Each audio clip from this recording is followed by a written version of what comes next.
इस प्रकार जब परीक्षा करके यम ने समझ लिया कि नचिकेता दृढ़ निश्चयी, परम वैराग्यवान एवं निर्भीक है, अतः ब्रह्म विद्या का उत्तम अधिकारी है, तब ब्रह्म विद्या का उपदेश आरंभ करने के पहले उसका महत्व प्रकट करते हुए यम ने कहा, श्रेय अर्थात कल्याण का साधन अलग है और प्रेय अर्थात प्रिय लगने वाले भोगों का साधन अलग है।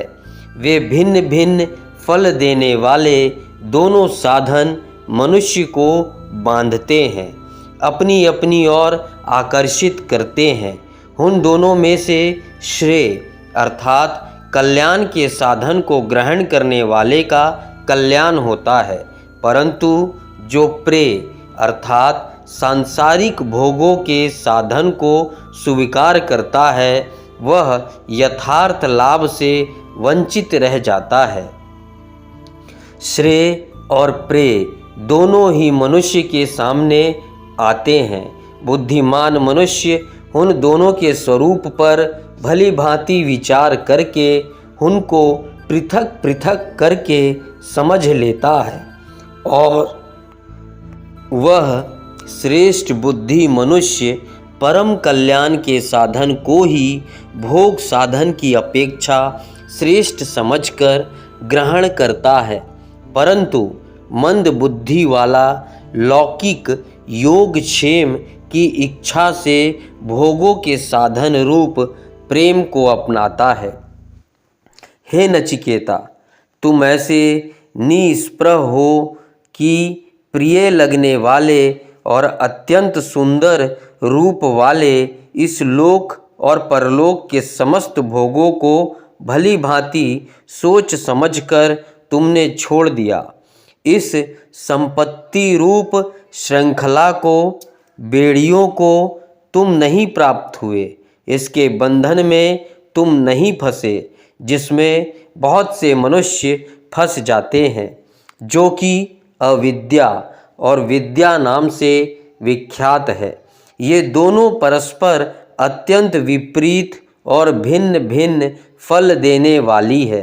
तुम नचिकेता को मैं विद्या का अभिलाषी मानता हूँ, क्योंकि तुमको बहुत से भोग किसी प्रकार भी नहीं लुभा सके।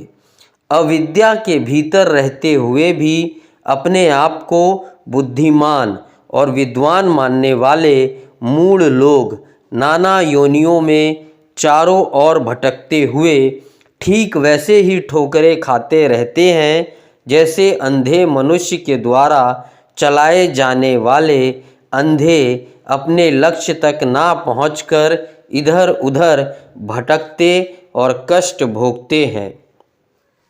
मनुष्य दो भांति से विकसित होता है, एक तो उसके पास साधन, सुविधाएं, संपत्ति, परिग्रह बढ़ता चला जाए लेकिन आत्मा ना बढ़े, और दूसरा उसकी अंतस चेतना बढ़े। संसार में जो भी हम पा सकते हैं उससे हम विकसित नहीं होते। हमारी शक्ति भला विकसित होती हो, हमारे महल बड़े हो जाते हो, हमारी धन की राशि बड़ी हो जाती हो, हमारा ज्ञान बड़ा संग्रह बन जाता हो, स्मृति भरपूर हो जाती हो, उपाधियाँ, सम्मान, सत्कार मिल जाते हो, लेकिन भीतर की चेतना, भीतर की आत्मा, बीइंग वैसे ही अविकसित रह जाता है जैसे जन्म के साथ था। बाहर की यह दौड़ सभी को पकड़ लेती है, भीतर की दौड़ बड़ी मुश्किल से कभी किसी को पकड़ती है। उसके भी कारण है। बाहर की दौड़ इसलिए आसानी से पकड़ लेती है कि बाहर का हमें इंद्रियों के द्वारा अनुभव होता है। आँखों से दिखाई पड़ती है वस्तुएं, कानों से ध्वनियाँ सुनाई पड़ती हैं, नाक गंध की खबर देती है, स्वाद मिलता है, शरीर के सारे उपकरण बाहर ही खबर देते हैं, भीतर का कोई खबर नहीं देते। शरीर विकसित ही इसलिए हुआ है कि उससे बाहर की खबर मिल सके। शरीर आत्मा और बाहर के बीच सेतु है, इसलिए शरीर बाहर की खबर देता है। इस खबर को मिलते ही चेतना बाहर की तरफ दौड़नी शुरू हो जाती है।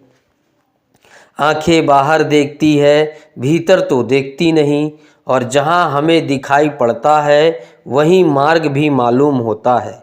समस्त इंद्रियां बहिर्गामी है, होंगी ही, क्योंकि अंतर्गामी इंद्रियों की कोई ज़रूरत नहीं है।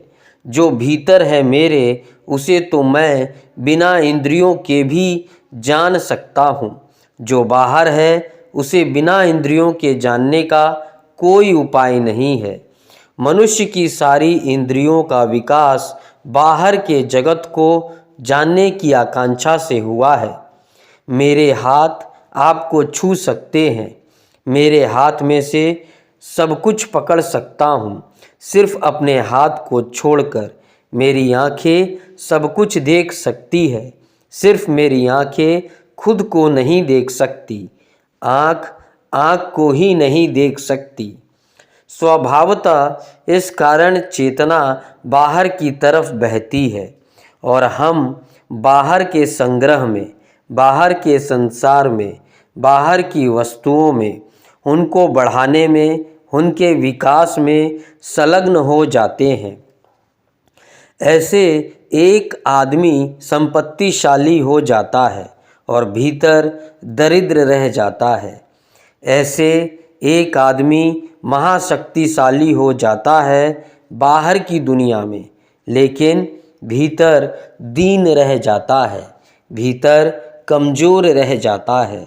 और जब तक भीतर दीनता है, कमजोरी है, तब तक बाहर की कोई शक्ति और सामर्थ्य किसी काम में आने वाली नहीं। दूसरी बात, हमारे चारों तरफ बाहर दौड़ते हुए लोग हैं और आदमी का मन बड़ा नकलची है। हम सीखते ही सारी बातें नकल से हैं। भाषा घर में जो बोली जाती है बच्चा सीख लेगा स्वभावतः, और किसी भाषा को सीखने का उपाय भी नहीं है। घर के माँ बाप जिस धर्म को मानते हैं बच्चा भी मानने लगेगा। जिस मंदिर में प्रार्थना पूजा करते हैं वह भी वहाँ जाने लगेगा। घर परिवार, गांव, समाज, देश के लोग जिस तरफ दौड़ रहे हैं बच्चा भी उसी दौड़ में सम्मिलित हो जाएगा।